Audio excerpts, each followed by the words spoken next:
지난주까지 우리 에스더 강해를 다 마치고 이제 잠시 동안 몇 주 동안만 이 복음서에 나와 있는 비유의 이야기를 좀 보려고 합니다. 오늘 첫 번째 마태복음의 비유 가운데 천국과 용서라는 제목으로 하나님 말씀 함께 나누겠습니다. 어느 목사님께서 이렇게 설교를 하면서 교인들에게 물었답니다. 이렇게 물은 거예요.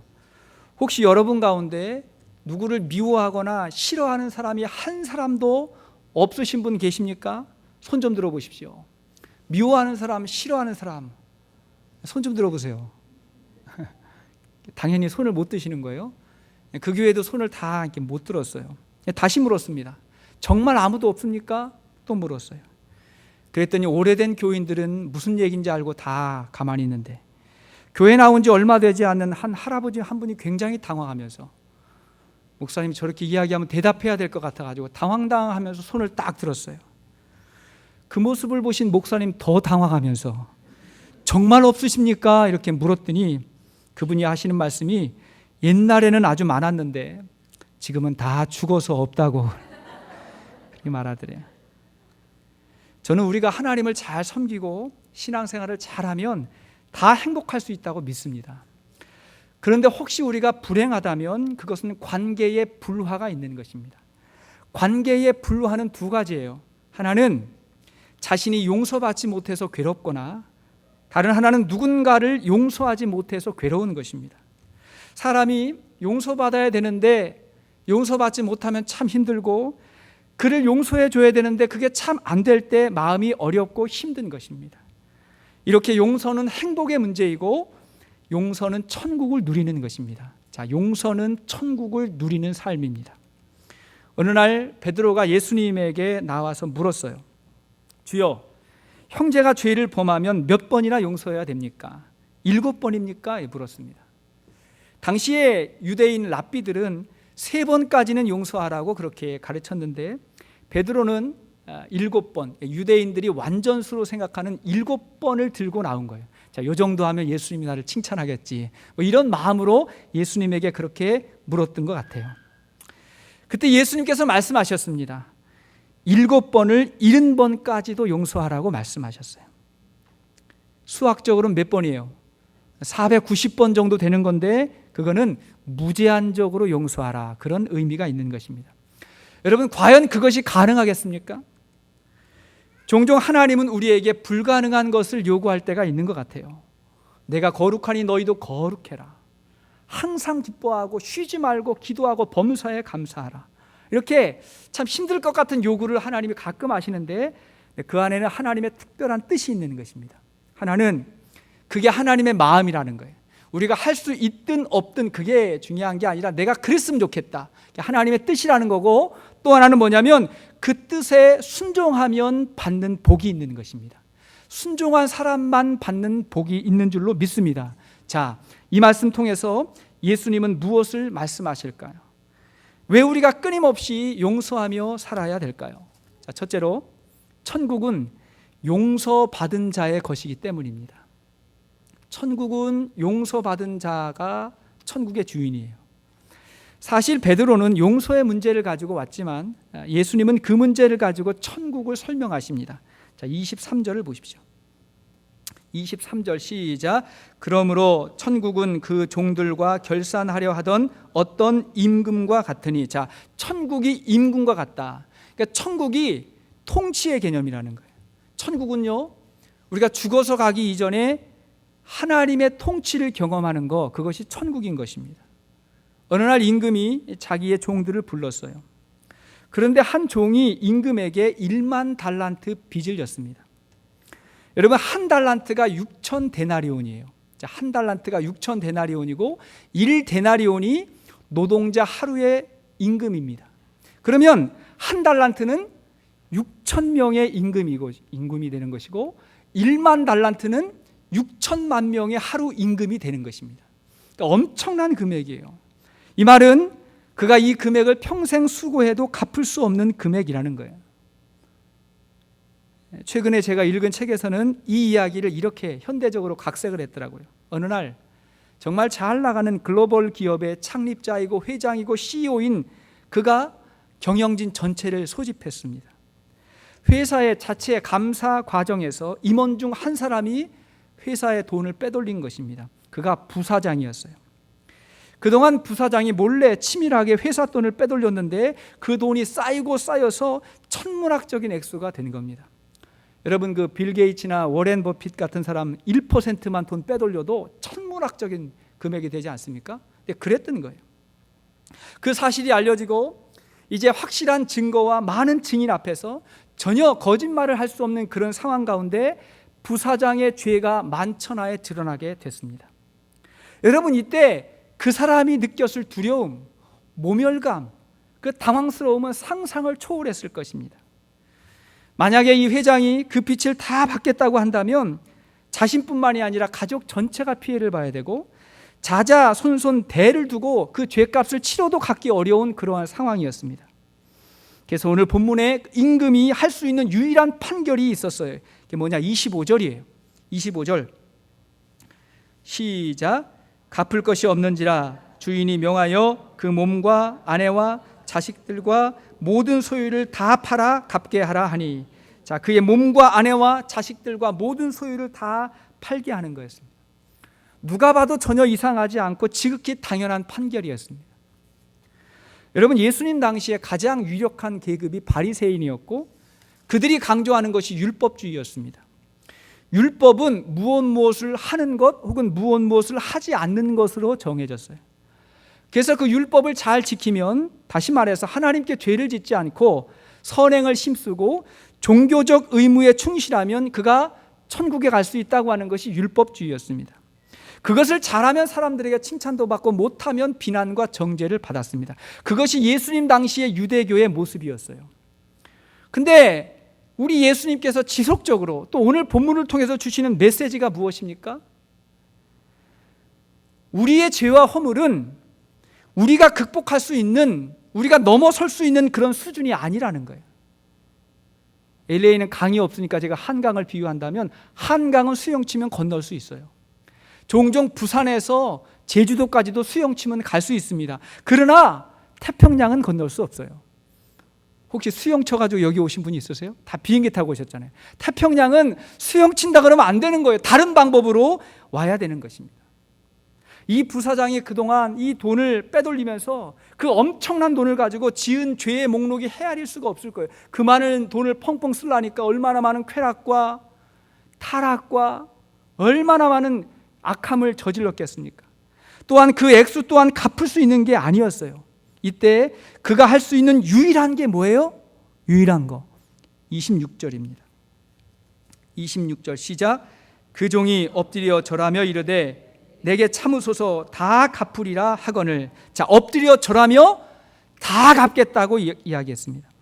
이 모습이 너무나 당연한 모습이지만 그 주위에 있는 사람들도 아무도 믿지 않을 것이고 사실은 이 말이 거짓말입니다. 왜냐하면 이거는 갚으려고 해도 갚을 수 있는 금액이 아니기 때문에 그런 것입니다. 그런데 갑자기 이 회장님이 그분의 마음에 그의 모습이 너무 불쌍해 보이는 거예요. 어때 보였다고요? 불쌍해 보였어요. 긍휼한 마음이 든 거예요. 불쌍히 보였어요.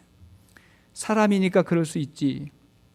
그 사람뿐 아니라 그의 가족과 그의 자녀들의 모습까지 떠오르자 이 회장이 이해할 수 없는 행동을 하는 것입니다. 좋아. 어차피 갚을 수도 없고 받을 수도 없는 돈이니 나의 의를 위해서 너의 모든 빚을 탕감해 주겠다. 내 의를 위해서 너의 빚을 탕감해 주겠다고 선언해 버린 것입니다.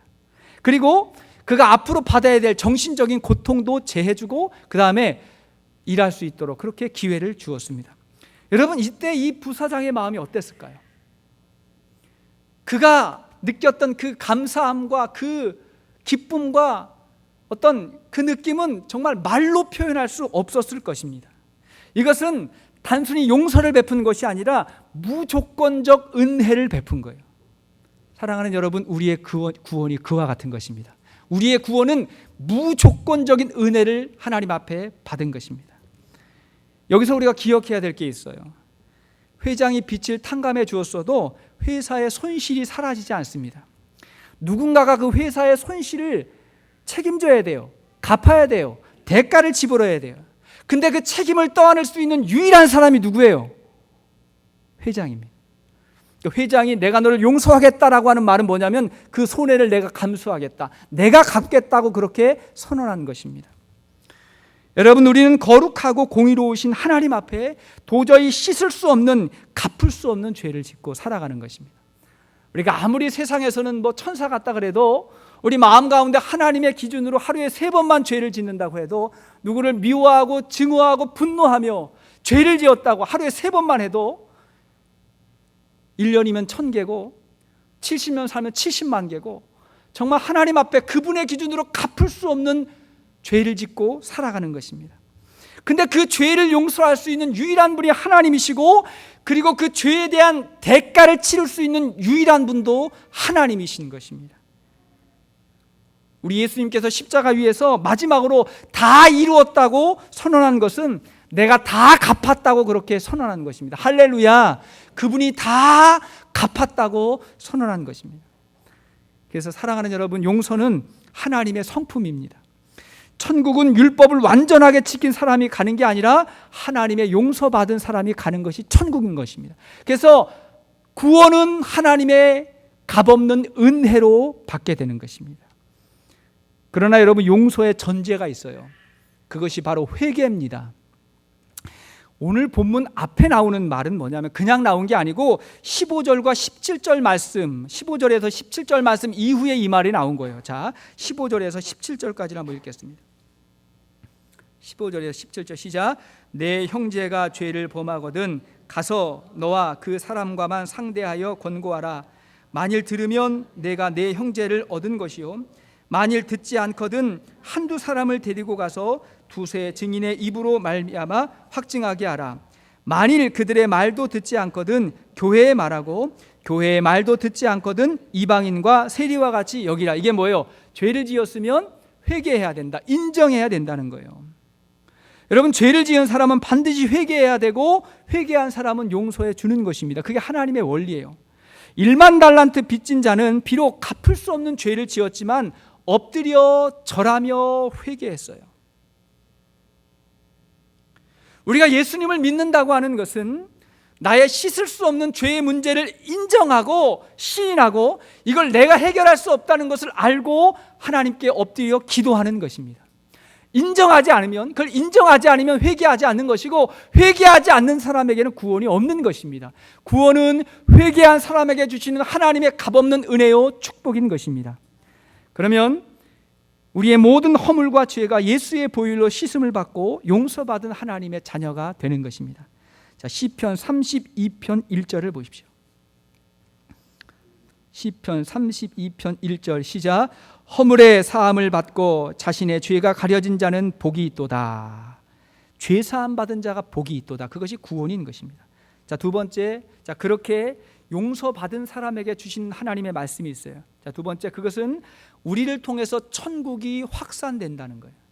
자, 우리를 통해서 용서받은 사람, 사랑받은 사람을 통해서 천국이 확산된다는 것입니다. 그것이 하나님의 뜻입니다.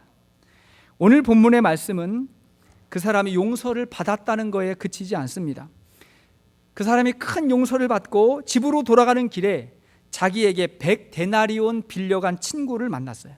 그 기쁜 날 바로 그 사람을 만난 것입니다. 100데나리온은 노동자 100일 동안의 임금이에요. 1데나리온이 하루 임금이니까 100일 동안의 임금이라 그러면 결코 작은 돈은 아닙니다. 그를 본 이 사람이 어떻게 했어요? 그를 붙들어서 목을 잡고 그 빚을 갚으라고 그렇게 말합니다. 그러자 그 친구가 엎드려 간구하는데 어떻게 말해요? 자, 29절 보십시오. 29절 시작. 그 동료가 엎드려 간구하여 이르되 나에게 참아주소서 갚으리라 하니. 자, 그 동료가 간구하는데 나에게 참아주소서 갚으리라. 조금 전에 자신이 임금에게 했던 말하고 똑같은 말이에요. 똑같지만 여러분, 그 상황하고 이 상황은 다른 상황이에요. 왜냐하니까 그때 그 상황은 도저히 갚을 수 없는 상황에서 했던 말이고, 이 상황은 상당히 근거가 있는데 충분히 갚을 수 있는 금액이에요. 아끼고 절약하고 노력하고 그러면 충분히 갚을 수 있는 그러한 금액이었습니다. 그러면 기다려줘야 돼요. 그리고 기회를 줘야 됩니다. 그런데 이 사람이 이 요구를 이런지하에 무시하고 그를 감옥에 가두어 버렸습니다. 자, 여러분, 어떤 마음이 드십니까? 1만 달란트 탕감받고 가다가 100데나리온 빚진 사람을 만났어요. 근데 그를 용서해 주지 않는 거예요. 여러분 어떤 마음이 드십니까? 근데요, 사람이 다 그래요. 따라합시다. 사람이 다 그렇습니다. 사람이 다 그래요. 1만 달란트 탕감받아도 지금 수중에 돈이 하나도 없으면 100데나리온도 귀한 것입니다. 아니 그것보다 더 적은 것도 귀한 거. 그거 달라 그러는 거예요. 여러분 뭐 도박하고 노름하고 뭐 카지노하고 그래서 돈을 다 날리고 집도 다 날리고 그랬던 사람이 그 돈 못 갚아도 자기에게 조그만 돈 안 빌려주면 그것 때문에 막 분노하고 화나고 친구와 가족 간에도 갈등하고 사람이 그렇습니다. 그럼 예수님께서 이 말씀 주시는 이유가 뭐예요? 그럼 너희는 어떠냐고 묻는 거예요. 너희는 어떠냐? 여러분 말이 그렇지 우리가 살면서 억울한 일을 정말 많이 당합니다. 직장에서 상사가 끊임없이 괴롭히고 정말 믿었던 사람 친구에게 실망과 배신을 당하기도 하고 온갖 사랑과 정성과 수고를 마다하지 않고 그의 영혼 구원을 위해서 최선을 다해서 섬겼는데 오히려 뒤에 가서 내 욕을 하고 비난을 하고 교회를 떠나가는 사람도 있습니다. 생각하면 마음이 아프고 분하고 억울해요. 그동안 있었던 일들을 하나하나 꺼내서 들춰보면서 억울해할 때가 참 많습니다. 사람이 그래요. 누구나 그렇습니다. 그래서 용서는 사람의 마음이 아니에요. 용서는 윤리와 도덕에서 나오는 것이 아니에요. 이 하나님의 말씀은 뭐냐면 은혜를 아는 사람이 하나님의 성품에 참여한 사람이 용서의 사람이 돼야 한다는 것입니다. 여러분 용서는 도덕이 아니라 신앙에서 나오는 것입니다. 에베소서 4장 32절 보십시오. 에베소 4장 32절 시작. 서로 친절하게 하며 불쌍히 여기며 서로 용서하기를 하나님이 그리스도 안에서 너희를 용서하심과 같이 하라. 내가 용서하는 게 아니라 하나님이 너를 용서해 주신 그 힘으로 그 은혜로 서로 용서하라고 성경이 말하는 것입니다.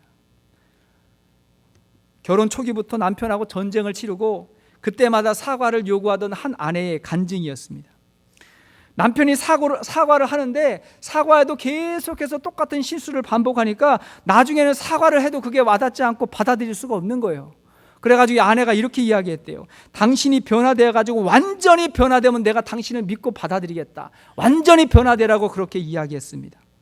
근데 그게 잘 안 되는 거예요. 그러니까 서서히 하나님에게 원망이 시작됐습니다. 우리가 원망하고 불평하면 그 끝은 하나님에게로 간다는 사실을 여러분 기억하십시오. 하나님에게 원망이 시작됐어요. 그리고 이 남편의 문제를 위해서 하나님께 기도했는데 성령의 음성은 그 아내의 뜻하고는 다른 거예요. 뭔가 하나님이 저 인간을 고쳐달라고 고쳐준다고 그렇게 해줬으면 좋겠는데 하나님이 아내에게 주시는 말씀은 뭐냐면 내가 용서해 주지 않으면 남편은 변화되지 않는다. 뭐 그런 메시지를 자꾸 주는 거예요. 그 얘기를 듣는데 마음이 더 힘든 거예요. 기도하는데 기쁨보다 힘든 거예요. 왜 그게 제 책임입니까?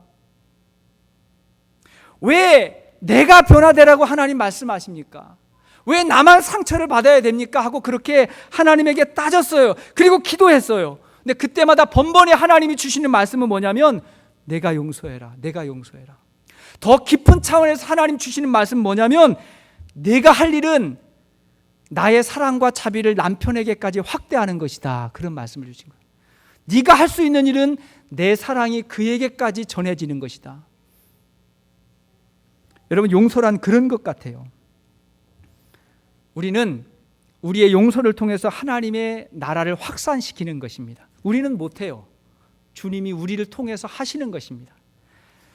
골로새서 3장 13절 보십시오. 골로새서 3장 13절 시작. 누가 누구에게 불만이 있거든 서로 용납하여 피차 용서하되 주께서 너희를 용서하신 것 같이 너희도 그리하고. 1부 예배도 그렇고 2부 예배도 그렇고 용서 이야기 하니까 굉장히 무거워요. 마음이 힘드세요?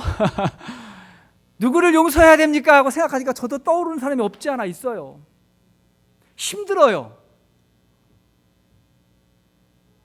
그러나 주님께서 오늘 이 말씀을 주시면서 우리에게 주시는 분명한 메시지가 있다고 저는 믿습니다. 우리는 절대로 내 힘으로 내 방법으로 용서할 수 없습니다. 용서는 하나님의 은혜로 하는 것입니다. 용서는 하나님의 성품이에요. 그래서 우리가 누군가를 용서할 때 가장 하나님을 닮은 것입니다. 여러분 신앙의 성숙이 무엇일까요? 성숙한 신앙이란 어릴 적부터 신앙생활을 오래 했다고 자랑하는 것도 아니고, 우리 부모님이 신앙이 좋다고 말하는 것도 아니고, 무슨 체험을 했다고 말하는 것도 아니고, 뭘 봤다고, 뭘 들었다고, 방언을 한다고, 뭘 이렇게 말하면서 누군가의 말 한마디에 시험에 들고 등을 돌리고 관계를 끊는다는 것은 아주 미숙한 것입니다. 그 문제를 가지고 하나님 앞에 나가서 기도하는 사람이 성숙한 사람입니다. 우리가 구원의 깊은 차원을 경험했다면 하나님의 큰 용서를 경험하는 것이고, 그 하나님의 용서의 영이 내 마음 가운데 들어왔을 때 내가 용서할 수 없는 사람을 붙잡고 기도하고 기다려주고 인내하면서 그리스도의 이름으로 용서하게 되는 것입니다. 이런 축복이 우리에게 있기를 축원합니다. 세 번째, 용서는 우리에게 자유함을 가져옵니다. 구원은 자유해지는 거예요. 마찬가지로 용서를 통해 나에게 자유함이 찾아옵니다. 제가 생각나는 영화 제목이 하나 있는데요, 복수는 나의 것이라고 하는 영화였습니다. 제가 예전에 한국에서 아내하고 봤던 영화인데, 복수는 나의 것이라고 하는 영화예요. 박찬욱 감독이라는 아주 유명한 감독이, 그 영화 이후로 올드보이 이런 영화 만들어가지고 유명해졌고, 송강호, 신하균 이런 유명한 배우들이 나왔어요. 아주 작품성이 높은 그런 수준 있는 영화라고 알려졌습니다. 그런데 저는 영화를 보면 작품성으로 보지 않고 은혜를 위해서 영화를 봅니다. 아주 영화를 보면 은혜를 받을 수 있고 기분이 좋아야지, 복수는 나의 것 그 영화 보고 얼마나 마음이 불편하고 힘든지 또 보고 싶지 않은 거예요. 정말 보고 싶지 않았어요. 다시 보고 싶지 않은 영화, 복수는 나의 것. 근데 그 영화의 스토리가 그래요. 굉장히 평범한 사람인데, 지극히 평범한 사람인데 우연한 기회에 그들이 복수를 시작하고, 평범한 사람이 얼마나 잔인해질 수 있는지, 얼마나 사악해질 수 있는가를 끄집어냈다는 거예요. 그게 인간의 본능이라는 거예요. 저는 별로 동의하고 싶지 않았어요. 저는 하나님의 은혜를 받아가지고 은혜 가운데 은혜를 베풀 수 있는 그런 삶을 살았으면 좋겠습니다. 윌리엄 아더 워드라는 사람이 이렇게 말했어요. 우리가 용서할 때 하나님 닮은 것이고, 우리가 다른 사람을 비난하고 욕할 때 인간처럼 되는 것이고, 우리가 다른 사람에게 복수하려고 할 때 우리가 짐승과 같이 된다. 그렇게 이야기했어요. 흔히 용서는 과거와 관련된 사건이라고 생각을 해요. 왜냐하면 지나간 사건과 상황에 대한 반응이기 때문에 그렇습니다. 그러나 용서는 미래를 위한 선택입니다.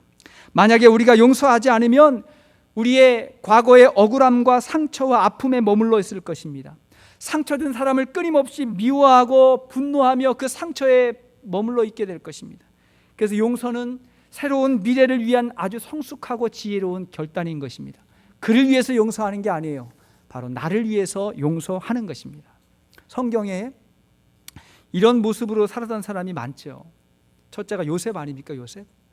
형들에게 미움과 시기를 받아가지고 팔렸어요. 종으로. 형들이 자기를 팔았어요.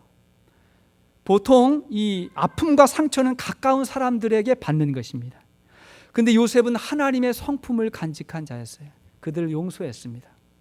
어디를 가나 하나님과 동행했고, 고난과 역경 속에서도 과거가 아니라 미래를 위해서 선택한 사람이었어요. 그리고 두 아들을 낳았어요. 요셉이 이름을 줬어요. 첫째 아들 므낫세, 둘째 아들 에브라임. 므낫세의 뜻이 뭐냐면 잊었다는 거예요. 다 잊었다. 둘째가 하나님이 축복하셨다. 그러니까 잊었더니 하나님이 새롭게 축복하셨다는 것입니다. 그것이 요셉의 축복이었습니다. 둘째가 다윗이에요. 다윗은 자기가 그렇게 충성하고 섬겼던 왕 사울에게 살해의 위협을 받았습니다. 사실 그가 장인이거든요. 그가 죽이려고 하는 거예요. 그 왕 때문에, 사울 때문에 다윗이 아내를 떠나고 가족을 떠나고 나라를 떠나서 광야를 전전했습니다.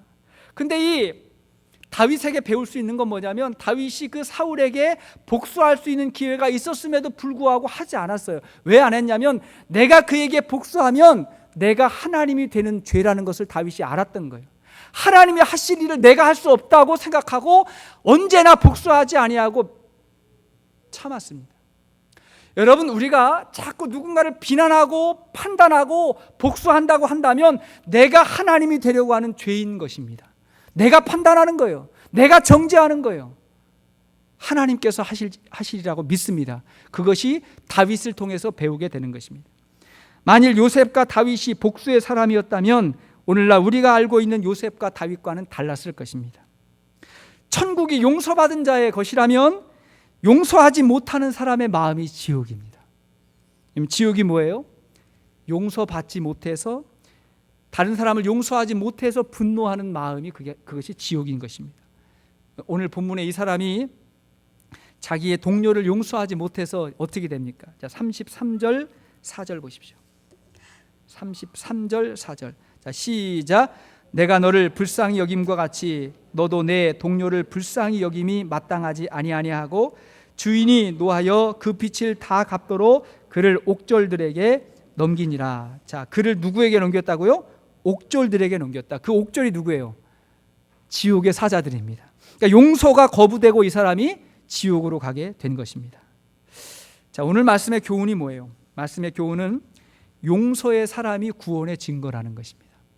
자, 구원받은 증거가 뭐예요? 용서하는 것입니다.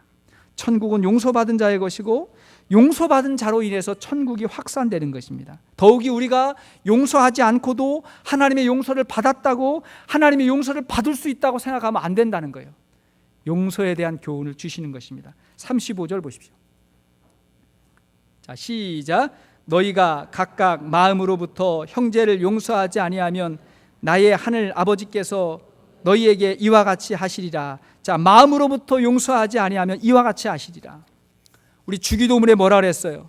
우리가 우리에게 잘못한 사람을 용서하여 준 것 같이 우리 죄를 용서하여 주시고, 자, 그를 용서한 것 같이 우리를 용서해 달라고 그렇게 우리가 기도하는 것입니다. 여러분, 뭐가 먼저냐고 묻지 마세요. 하나님에게 먼저 용서를 받아서 내가 용서하는 건지, 아니면 내가 용서해야 용서를 받을 수 있는 건지, 여러분 묻지 마시고, 중요한 것은 천국은 용서받고 용서하는 자의 것이라는 거예요. 할렐루야.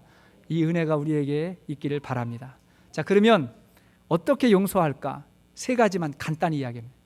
용서하고 싶은데 어떻게 용서할까? 첫째, 보복을 포기하는 것입니다. 내가 복수하겠다는 마음을 포기하는 것입니다. 두 번째, 그가 연약한 인간이라는 것을 인정하십시오. 나도 완벽하지 않지만 그도 연약한 인간이에요. 그가 연약한 인간이라는 것을 인정하는 것입니다. 세 번째, 그가 잘 되기를, 그를 위해서 기도를 시작하십시오. 그렇게 기도를 시작하게 되면 그 기도 이후에 하나님이 주시는 천국을 경험하게 될 것입니다.